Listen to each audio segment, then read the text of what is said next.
Hello, info dump tubers, and welcome back to Let's Play Ogre Battle with me, BlueAnkylo. So, in case you're wondering, I'm going to get this out of the way right at the beginning of this episode. We're not going to actually do one of the next missions for this episode, so if you really want to see that and you don't care about other stuff, maybe skip this one, if that's your choice. What we are going to do is go over some characters, talk about what I've done between episodes, and visit some towns that I never backtracked and revisited some places like I probably should have, because most of the story you get from sending your units to the towns and listening to the dialogue, and that tends to change after you finish liberating an area. So we're going to do a little bit of that today, and I'll get around to that after we do the character update. So first off, at the end of last episode, the end of Pogrom Forest, I mentioned I was going to do some farming for alignment specifically in between episodes. So I have leveled people up, not too much, right? Like, I think we were level 6-ish at the end of last one, and I got most groups just one more level up, which shouldn't make them very much stronger, really. Like, I don't want to make the game too easy or anything, but the difference here should be that our alignments, for the units that I want to have high alignment anyway, should be much higher. So cleric should all have 80 to 100 alignment. That way they'll be able to promote up into the higher ranks. Valkyries. So I've rearranged my unit first as well. Sandy is actually a custom name that would like to be a mermaid one day, but we don't have access to mermaids for a few more missions. So I figured I'll just let her join this one for now, and I can change her over later on if I need to. I moved lands to my personal unit, and I've got an old friend also in the front row with lands. This gives my main unit a pretty high overall average alignment, with 3 units at 100 and 2 around 80. When you're liberating a town and you're trying to raise your reputation, the average alignment of the entire group is used. So this gives us, I don't know, an average of around 90 or so, I would say, maybe 90 and a little bit higher, which is pretty good. So my personal unit will be very good for liberating towns and increasing our reputation. The knights will almost certainly turn into paladins one day. The cleric will turn into a shaman or something, and the Valkyrie will turn into a muse, sorry. So that's a pretty standard party. We've got Kid, who wanted to be a samurai. Now, he's actually in the back row, so you guys will get to see the Ianuki, or whatever, however you say that word. You'll get to see a new attack the next time we use them. And I gave him 2 front row samurais, just, I want to have a samurai unit. They're very similar to knights in terms of stats and resistances. A samurai versus a knight is almost identical except for the Ianuki, and I think samurais grow a little bit more HP on a level up than a knight does. So if they were the same level, the samurai should have slightly higher HP. The promoted classes, Paladin and, I can't remember what they're called, but like Samurai Master, Samurai Level 2, it's actually reversed. So a Paladin will have better HP growth than a Samurai Master, but all the other stats will be basically the same. So if you really want to min-max, you'll turn all of your Knights, you can get level 5, Fighter goes to Knight, level 6, I think, or 7, whatever it is, you can turn your Knights into Fighters and then into Samurais because they're the right level. Level your samurais up until you can turn them back into fighters, knights, paladins, then level them up as paladins for the rest of the game because they get the best stats. I'm not going to do that kind of stuff, though. Don't worry about it. Rat, I believe, was one of my requested doll mages. And doll mages they're supposed to keep average to above average alignment. I think to promote to doll master or alchemist or whatever they're called, I have to keep their alignment below 80 or 90. I actually wrote it down here. Hold on. 84 specifically is the number. So we have to watch. We've got a couple doll mages. I'm not going to bring a whole lot of them, but I'm going to try to get a couple to promote into doll master, and it's, if I can, but it's tough. It's, the end of the spectrums. The 0s and the 100s, they're pretty easy to get, but holding it steady around 60 or 70 or 50 or 40 can be very difficult. So anyway, that's Kid is here, Aldrich is a named unit, Rat is a named unit. I don't think Indy or Salome are, although I could be wrong. I've got a big long list beside me here. This is Scion's unit. Doesn't look like I managed to get too much alignment on Edgar there, unfortunately. I could have spent more time, but as you'll see in a little bit, I already spent a ton of time just getting to where we are on alignment and levels and stuff, so I didn't want to go overboard. Just everyone's at 100 alignment and level 20, you know, that would be way too much. Unfortunately for Scion, because he's a knight, he doesn't do well in the back row at all. And if he's in the front row, the enemy often target the leader and they can take him down quickly.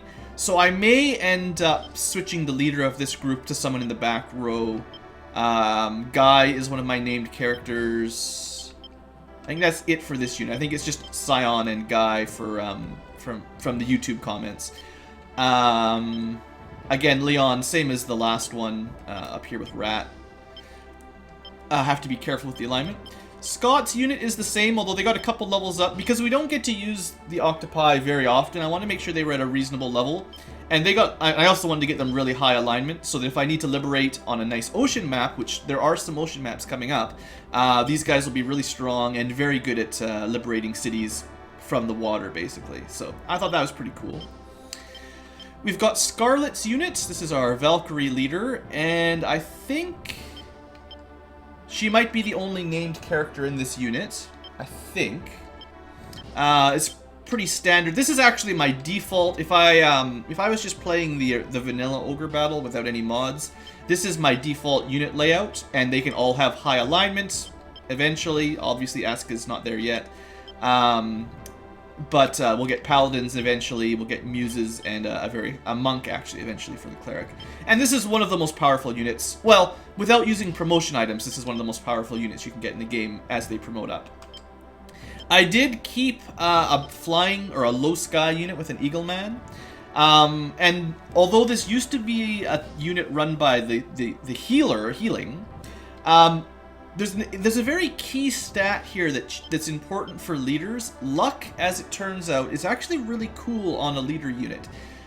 Whenever a unit liberates a town or kills an enemy, the leader's luck stat determines the chance of them getting an item drop. So if we want more weapons and armor from liberating stuff and just random drops from killing enemies, you don't get weapons from killing enemies, but you get other really good stuff actually, as I'll show you guys in a minute. You want your leader to have the best luck, and a few of the custom heroes like Canopus and a certain witch that we'll be meeting eventually have really high base luck. The best is 68 or 69 for default. You can raise it up to 100 if you get certain attribute increasing items, and at 100 luck you get actually quite a lot of item drops. It's pretty good. Badam is another one of our units that's named healing. And I think that's it. So we got 2 named units and a hero unit in this group. Okay, so you may notice, this is a little different than last time. I switched the doll mages out because technically they're higher alignment than these girls. So I've got Thunder and Xavier, who wanted to be wizards, I believe. And I actually leveled them up quite a bit. The way I did this for these groups was I gave the Golem a white elemental weapon, let him kill the ghosts so that my mages and wizards and stuff didn't gain alignment. I wanted their alignment to stay low. And I let the Golem in the front, he has pretty high alignment, whatever. His job is to tank. He's not really our damage dealer per se. So I let him get high alignment, which is okay. I prefer he had low alignment so the whole unit performed well at night, but you know, whatever. I can switch him out later if I have to. And this way we've got a higher level wizard so that in the next battle when we're killing enemies with this unit, he's not gaining alignment because he's too, like, I think they were like level 5 or 6 or something. So that the next time we fight level 8 monsters, even fighting undead or evil stuff, they'll probably still gain a little bit of alignment because they're such a low level. I didn't want to risk that, so I leveled them up a little bit from neutral encounters. As long as we keep wizards alignment between 10 and 40... or 35, some number like that, we'll be able to promote them to mages. Once they're a mage, alignment doesn't really matter much. One of the cool things about witches, and there's a reason I'm going to keep at least 2 of them, in the balancing mod I'm using, there's actually a new class, I don't want to spoil it, but there's a new class that a witch can promote to at, I believe, level 15, 14 or 15. And that class does magic damage. And from there, you can also promote them again with a special item, and they're even tougher. So that's kind of my plan with the witches. That's why I've got 2 units with a single witch in it. We've also got Phantom, that's a new recruit. He wanted Evil Dead, but I couldn't get that name to work. And we've got Warren, so we got a hero wizard. I don't actually have a lot of wizards and witches. I'm actually having a really hard time getting low alignment units. I don't have any ninjas or brutes yet. We're gonna have to figure that out eventually, but I can't see a good way of getting enough charisma and low alignment right now. Hopefully I'll figure that out in a couple battles. Vanilla, I believe, still has his giant unit. I gave the giants really good alignment. It actually doesn't matter in the mod I'm using, but if you weren't using the mod and you wanted the best giant upgrade, they upgrade to either Fire, Ice, or Titan type giants.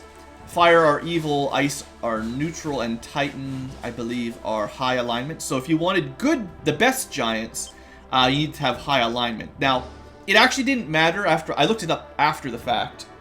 There's kind of a complicated link, a website, well, HTML file that you can look at that has all the promotion requirements for this mod. Everything is in hex, and it takes a while to get your head wrapped around how the conversion system works and just read it quickly. But as it turns out, these guys will actually promote in the mod with any alignment as long as they have some charisma. And the right level, of course. So it actually didn't matter, and it's kind of weird. Again, we're going to have a wizard whose alignment we need to drop with really high alignment frontliners, but, you know, we can rearrange stuff later on if I have to. I kept 2 dragons and got their alignment up high. I am going to get more dragons later. I want to at least have a group of high alignment and average alignment dragons by the end of the game. And maybe a group of evil dragons, but I think I've mentioned earlier, to get the best evil dragon requires rare promotion items drops, which you don't get a lot of generally. But I can, and I wanted to show this on camera, at level 7 with high alignment, I can promote them to silver dragons. So I thought I'd show you guys this. A silver dragon is pretty much unquestionably stronger than a normal dragon. And I can unpromote them, or like deep down promote them. So like, if I wanted to continue the silver chain, I think the next tier is gold dragon at level, I don't know, 12 or 15 or something. But let's say that between level 7 and level 15, their alignment dropped, and they were at alignment 50, for instance. I wouldn't be allowed to promote them to a gold dragon, but I could down promote them to normal dragon, promote them to red dragon, which is the neutral one, and then from there, whatever comes after red +1. I think it's actually just red 2 in the vanilla game. So you can sort of, you know, re-promote and unpromote your dragons just like you can promote humans, which is nice for fixing stuff. But if you notice there, they now have 3 attacks in the front row and the back row. A cold attack, which is a single target ice elemental using their intellect, which is, they get a lot of intellect, but their strength stat is their main. So in the front, they'll do a lot more damage, and dragons tend to have good resistances. So for now, this unit will be in the front. The dragons will be in the front, and they should, well, they got good HP, really good HP, and they should stay strong. So this should be a fun unit. The one downside for having, oops, sorry, too many backs. The one downside for having ice dragons, or, well, the good icy type dragons, is their movement type becomes snow, which is actually a pretty weak movement type. There's only like 2 or 3 maps in the game that have snow. And the rest of the time will be, you know, plains, mountains, water, stuff, just normal stuff, forests. And these guys will move a little bit slower through mountains and plains than a plain unit would, or a mountain unit would. So they get kind of a bad movement set, which is why I want to show you guys the neutral and possibly the evil enemies. In fact, I'm almost certain that the high-level evil dragons, the, you know, black dragons, they actually get, I think, swamp movement type, which is incredibly rare. There might only be a couple units in the game that get that. But we'll talk about that later. Anyway, Dino, I know I haven't actually used him on camera yet. I'm sorry about that, buddy. But I leveled your guys up a little bit so that hopefully I'm more excited. I have a bad history with Hellhounds in older playthroughs where they just never get any good. I'm gonna try to remember to use them. I know it's because they're like, their specialty is mountain fighting, and there haven't been a lot of good mountains for me. The next battle for next episode actually has some good mountains in it, so I'm gonna try to use them for that. You also need to keep Hellhound's alignment fairly low for them to promote into Cerebruses, whatever. So that's kind of why I needed to level them up a little bit. I did the same kind of trick. I moved them into a different unit, gave someone else a holy elemental weapon, let them kill the ghosts, and then the Hellhounds got levels up without gaining alignment. So that was kind of my plan. I can raise alignment right now via Pogrom Forest, and I can raise level and not raise alignment, but I can't lower alignment just yet. We need to find a map with like goody units, like angels and clerics and stuff, and we haven't seen much of that yet. Anyway, we've got Cloudy here, another new name. In fact, I've probably been missing showing off some names, but you know, I'm trying to remember everybody. And for now, this is going to be my fast liberation and quick response unit. It's actually not, I don't know if I like this setup, because anyone can target Cloudy the Cleric. Like, because there's no one in the front row, this is a pretty fragile hero, leader that can get hit easily. So in practice, I might have to move one of the Griffins into the front row, or I may end up just replacing the not 100 alignment Griffin with Hawkmen and stuff. But this is what I made for now, and we'll see how it does. We've also got Gilbert's unit. I've rearranged a little bit. I gave him one worm, and Hawkman needed a unit. So this is kind of potentially an evil high-flying unit. Well, worms promote kind of like Hellhounds with lower alignment. Griffins are like higher alignment. Hawkman could be either or, so I don't know. We'll see what happens. Kate is not supposed to exist. I thought I deleted her. Just a second. Sorry about that. Kate was someone I was using for a different purpose here that you're not supposed to know about. And I'm going to get rid of her. Bad show, bad show. The reason, I guess I better explain myself. The reason I have a unit with a really high level is I was using them to try to find items. And I'm almost there. Now that I've gone through all the units, it's time to show you guys the item screen. Well, I can show you a couple more things. So I'm deleting this unit permanently because they were not cheated in, but they were farmed too much and I don't want to use them. In Lake Janenia, you can recruit werewolves. So I recruited some werewolves, and in Pogrom Forest, the mountains particularly, you can recruit imps. I didn't recruit any ghosts or skeletons, because what you really want are the upgraded versions, the wraiths and phantoms, I believe they're called. Whatever they're called. But there's an upgrade for both the skeletons and the ghosts. And you can't promote a skeleton to a wraith. You have to just recruit them. Like, they get levels up, but you can't promote them. You have to just recruit the better unit, I believe. So, I didn't recruit any of them because I just want to get the better ones later. And, I got a couple imps, but I don't really know what to do with them. I don't think they're very good units, so I'm not sure if I'm going to be able to find a good spot for them. So anyway, that's like the squad.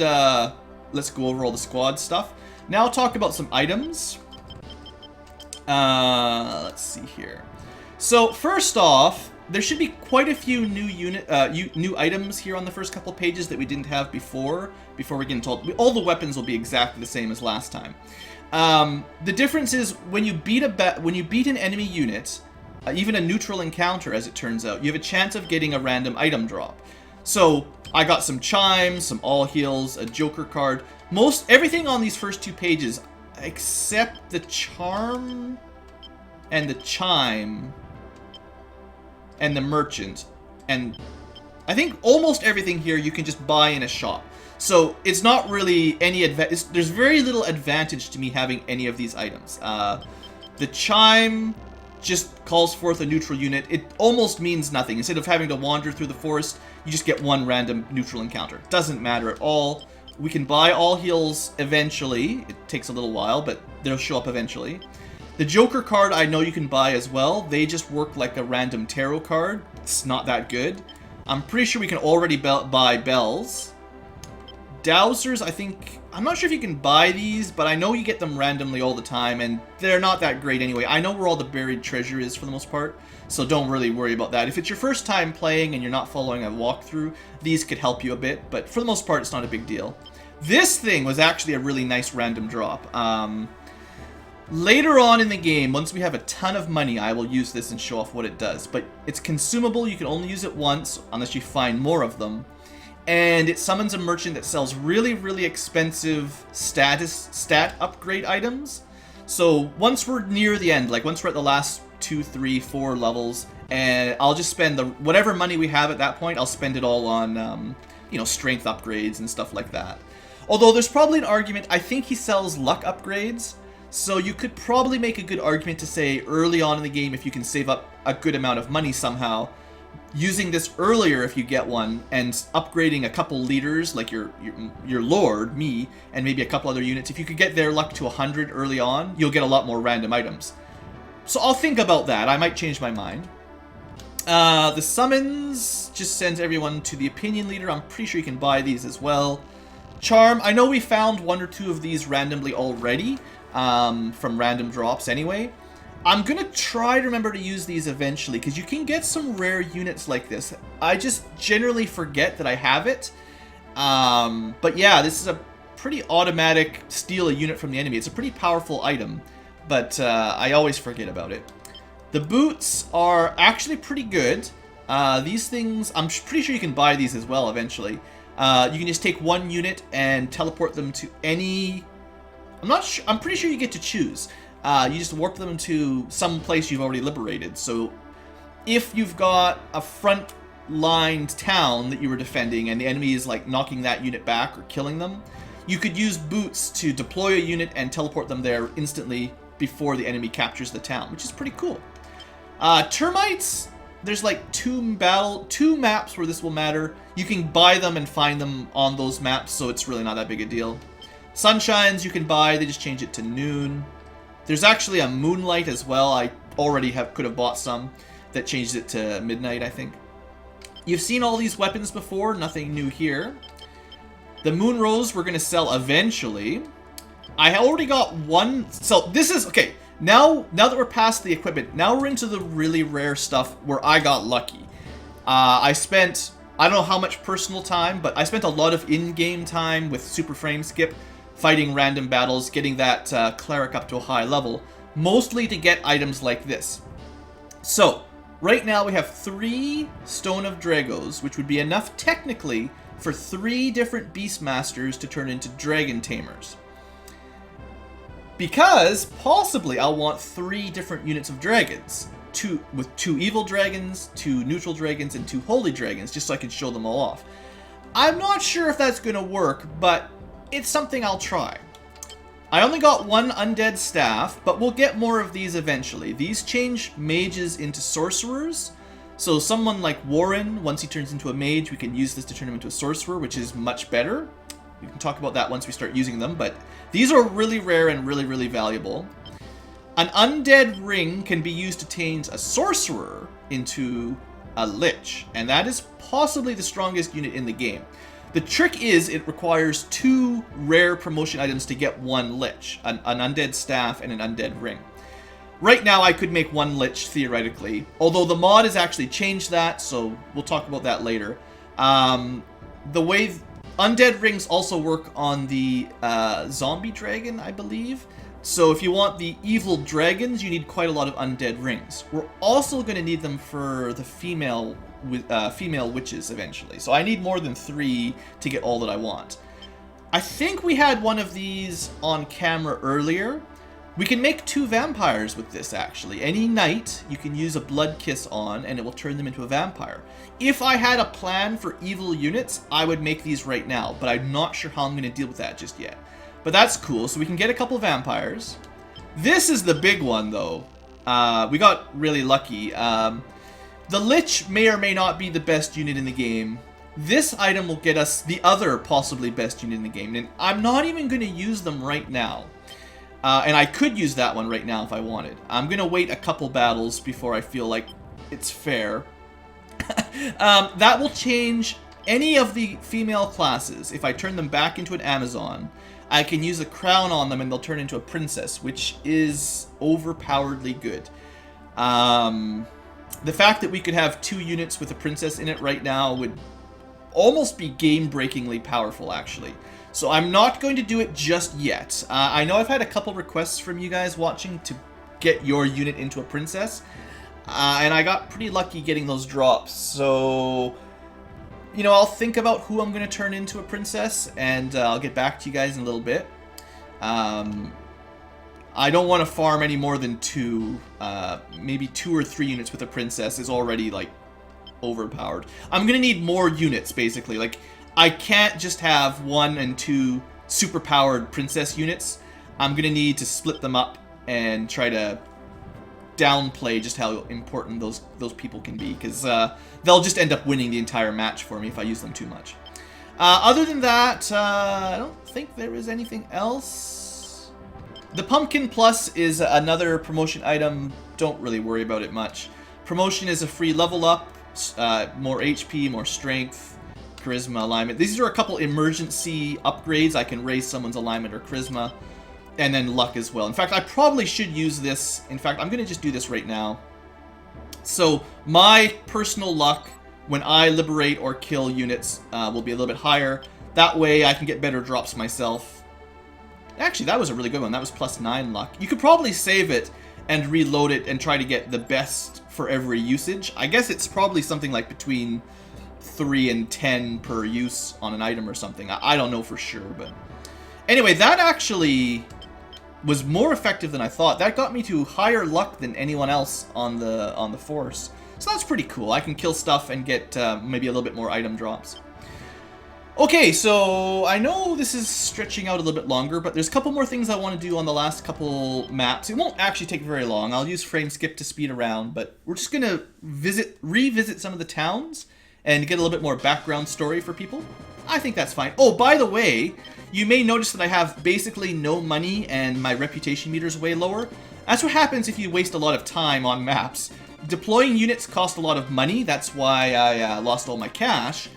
And also, every cycle, every day-night cycle you let go through when you get the income tab, you lose 1 reputation. So I try not to have that happen too much. You can, well, you can reset the day every time you want, but you know, I missed a few, and over time, the number of hours I spent, a few days trickled by, and we lost some reputation. We'll fix that though. Don't worry. Have you heard about the 5 heroes who unified the continent? If you ask the witch Babaloa, I'm sure she'll tell you about it. She lives in Anatolia. Huh? That's the city in the forest to the south. So we've actually found that place, and we will go visit that witch, because, like I said, I want to show off these places a little bit. I am really low on money, so I should be careful here. I don't want to lose any more reputation, so I'm going to deploy a flyer to go quickly check the other towns, but yeah, I gotta watch the money. I might not have enough to actually deploy everyone on the next real battle. I might have to sell some stuff in my inventory to get it, which is kind of scary, actually. Remember all those hundreds of thousands of Goth? It's gone. Welcome to our temple. Okay, so not every city we visit is going to have amazing dialogue. Ah, the rebels! Are you having money problems? Actually, that reminds me. I can get 30,000 Goth in the first town, actually. We'll go do that after this one, probably. Because I'm going to need the money to even deploy for the next map. King Gran had 2 sons, Prince Jan and Prince Tristan. Unfortunately, they were both killed in the war 25 years ago. Remember that. That's some important plot detail. No spoilers, but we might need to remember that King Gran's had a couple sons that were princes. Well, they would be princes, I guess.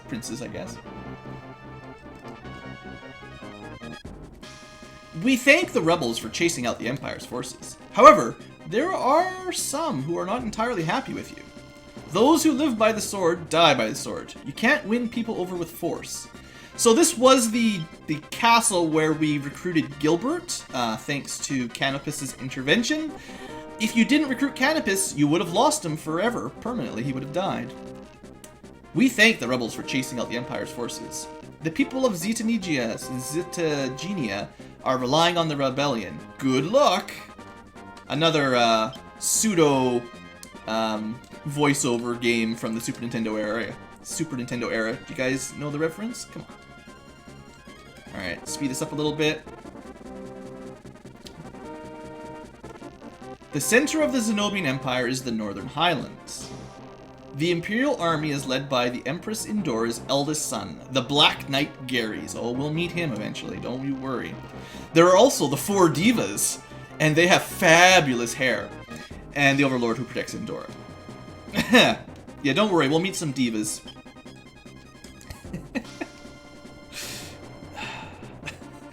So let's go talk to that witch. This is kind of the main reason we came here. A little bit of background story is good, though. Babaloa? I am the great witch, Babaloa. Did you come here to see me? Actually, we did. What did you want to ask me about? We could ask her on a date. She might not be that bad under her robe, you never know. The 5 heroes.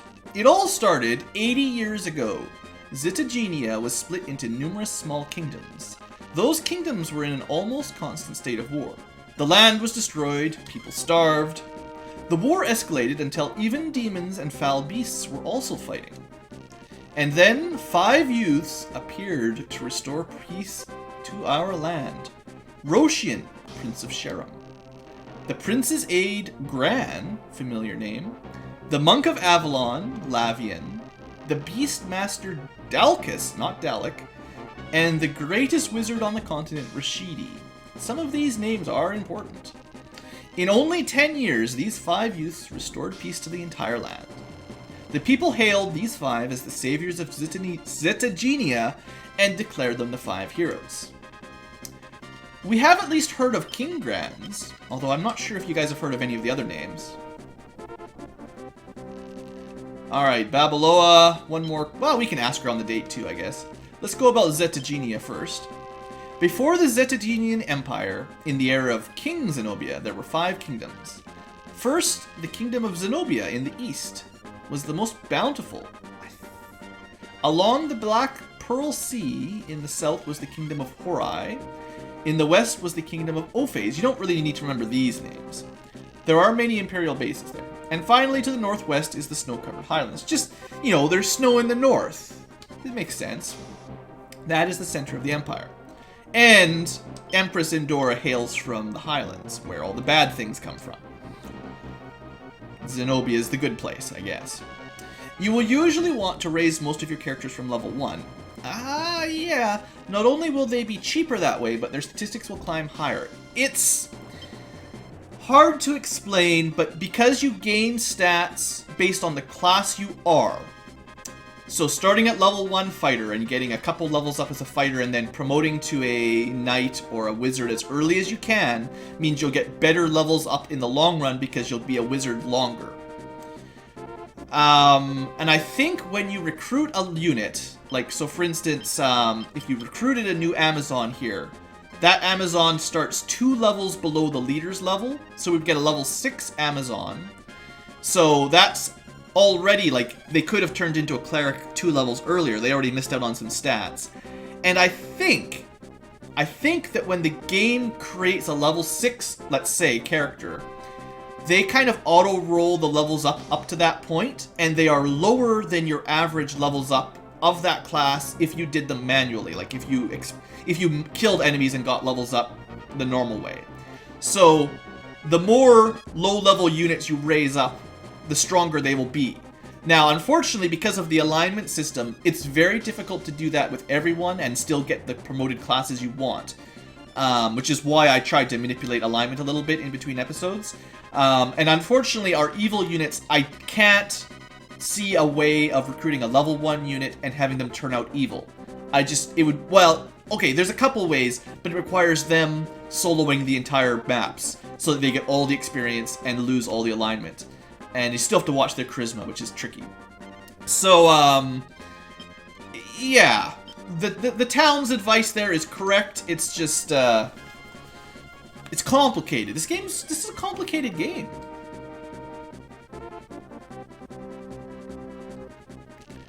Welcome to our temple. One of the basics of fighting is hit and run. If you feel you're in danger, don't hesitate to run. They should really mention that everyone in your unit that runs away actually loses 1 charisma permanently. Because that's a pretty big problem with hit and run, and that's why you won't see me using hit and run very often, unless I absolutely have to.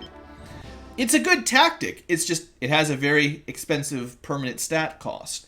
Well, 1 charisma. Depends on if you need that 1 to promote. I came here entirely to get money, so we'll go through this first. Every time you're below 30k, you can come back here and get some more. Here, 30,000 goth. Thanks, buddy. So now I'll have enough money to deploy. I kind of forgot about that actually, but now I'll have enough money to deploy once we go to Deneb's Garden. I still want to revisit Lake Janina and Pogrom Forest quickly before we get to the end of today's episode, so that everything is caught up, and next time we can get straight to the battle.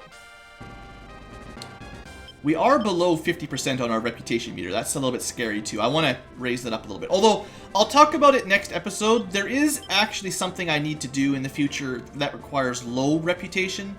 But I will talk about that when we get closer to it, and I'll sort of explain my plan in a couple episodes. Maybe even next episode. Alright.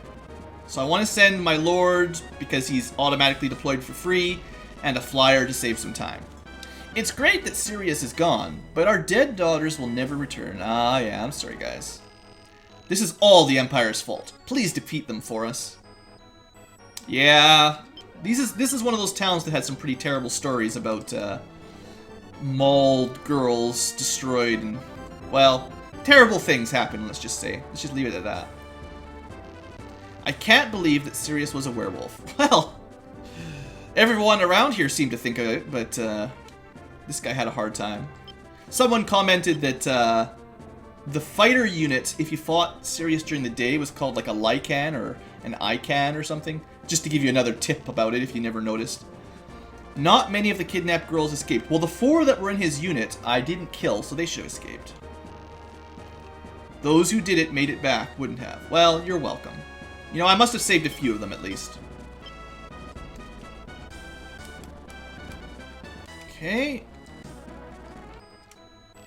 Thanks to you, the lake has returned to peace. Ah, you're welcome, guys. This is why we revisit all these towns. Happy feelings.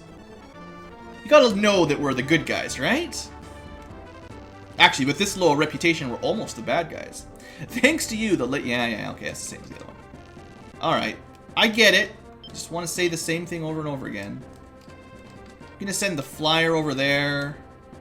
I like to personally revisit the enemy base. It usually doesn't make a difference, but you do get custom dialogue for your hero sometimes. So, I'll send my own personal unit there. Yeah. I already picked up, I forget, there's only 1 treasure on this map, and it's up here. I'm pretty sure we already got it, though. I know I missed a couple in Pogrom Forest. Because I was in a rush for that episode for some reason. Thanks to you, we've got rid of that lousy mutt. But hard as we try, we can't seem to get the dog smell out of the carpets. Have you tried baking soda? Okay, 1 more down, 1 more map to go. I hope you guys are enjoying this little backtracking through memory lane. I actually enjoy. I think Ogre Battle 64 did a better job of storytelling, but I do really like this game. And as long as you're a little bit patient, you can get just as much of the story out of it anyway. So, there's actually 1 city that I don't want to revisit for secret reasons that I'll explain in a bit. But you get an item that is important for the story, and when you get it, you gain a bunch of reputation. And I actually, as much as I said I'd like more reputation, I actually don't want it yet. I'll cover that later, don't worry. I'll try to explain it. You'll occasionally meet ghosts. You'll meet ghosts all the freaking time. You can befriend them too, that's right. I didn't recruit any spooky ghosts yet. Maybe one day.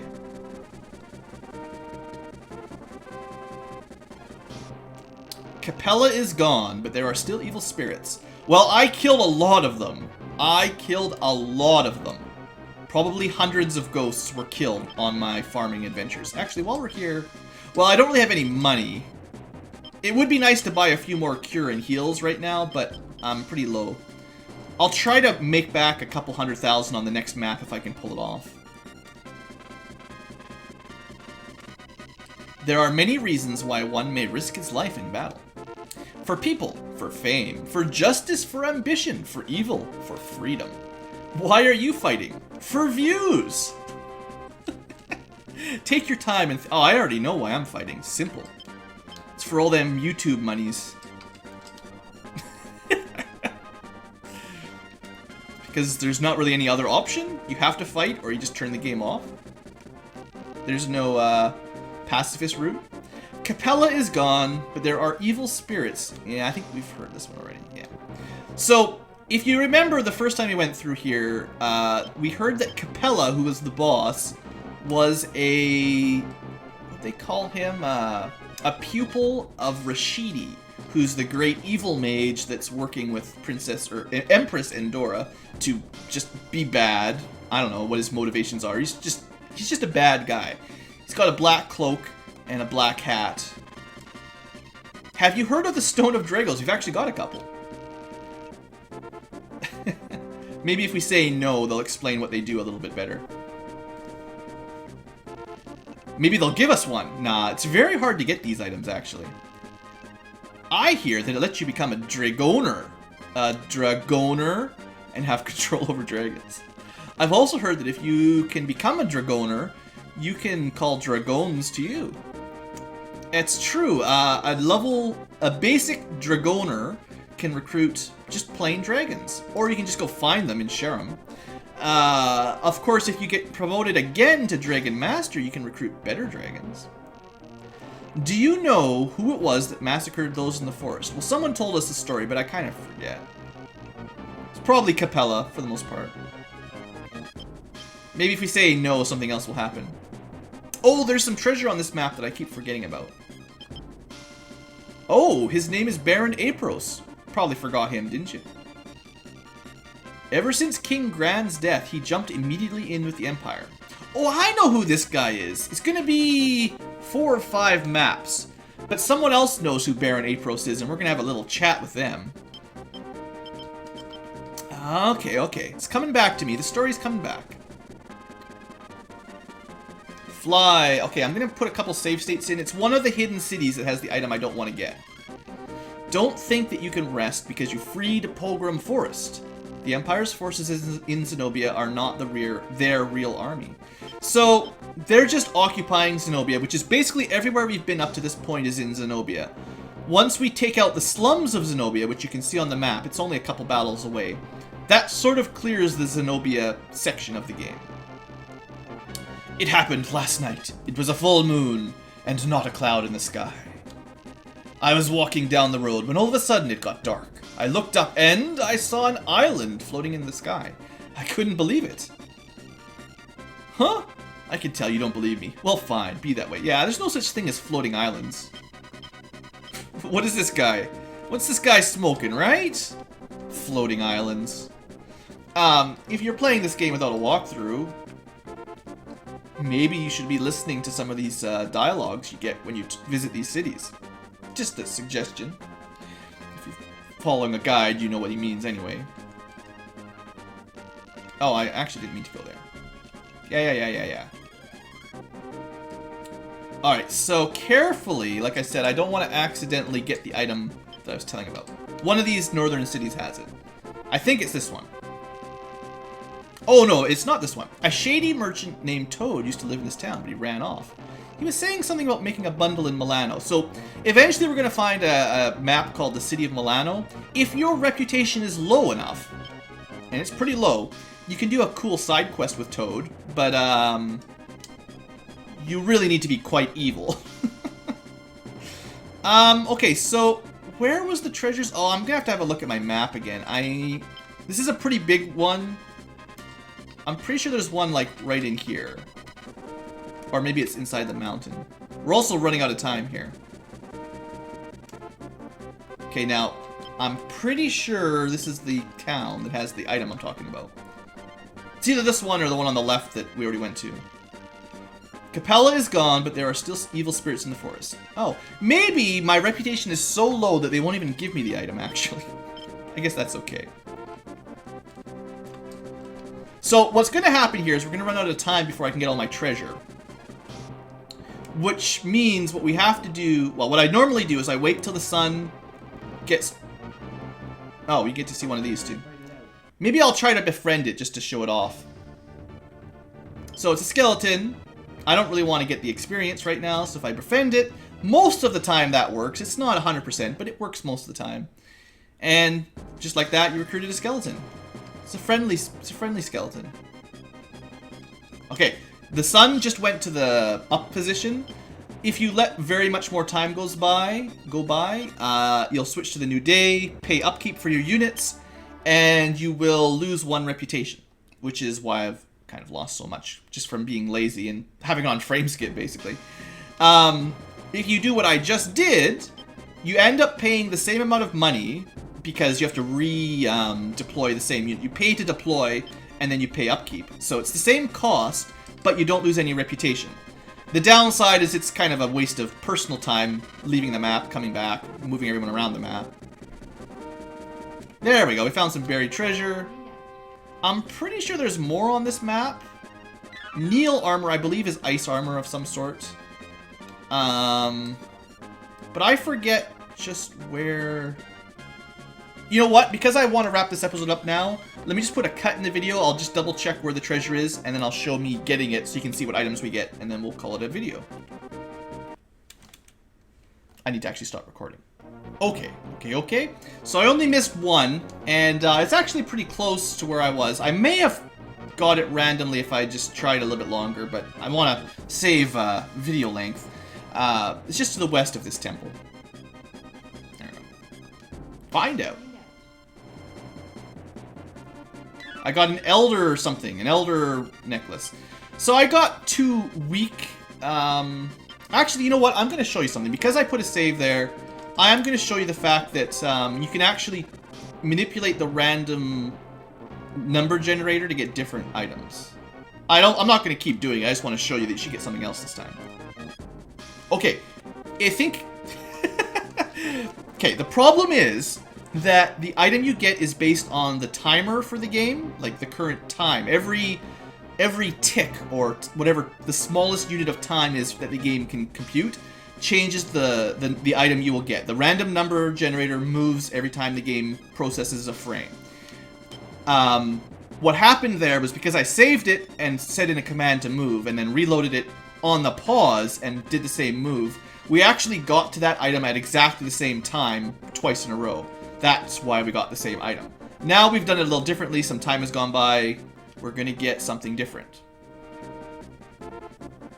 Thank you, game. So, I'm not going to be doing that, but you could manipulate it to only get the best weapons in the game that you wanted. I'm not even sure how good this is. That's actually a pretty good sword. I don't know what element it is. It might be holy for all I know. So we went from a necklace of some sort that I don't even know what it did to a pretty powerful sword. I generally prefer weapons, either intellect upgrades or strength upgrades. So your front rows get swords and spears, your back rows would get staves and stuff. Some of these necklaces do give you intellect, or strength even, so they're not always bad. But I generally don't like the armor type things, tiaras, what was that other one we picked up? The Neil armor? Physical defense. I mean, physical defense isn't bad, but I'd rather most of my front row people just had more strength most of the time. So if I felt like really cheating, I would just pick up a bunch of swords by save scumming. But we won't be doing that, don't worry. I think that's it. I pressed the wrong button there. So, yeah, I hope you guys have enjoyed sort of the little chit-chat we had. We went over the units and stuff. In the next episode, I will definitely be going to Deneb's garden, and we will talk about whether or not we're going to recruit Deneb, which is a serious question, and it's actually, well, we'll talk about it later. So we gotta leave at least some spoilers or some cliffhanger for you guys for next time. So thanks for watching, hope you've enjoyed, and I I will see you next time. Have a great day.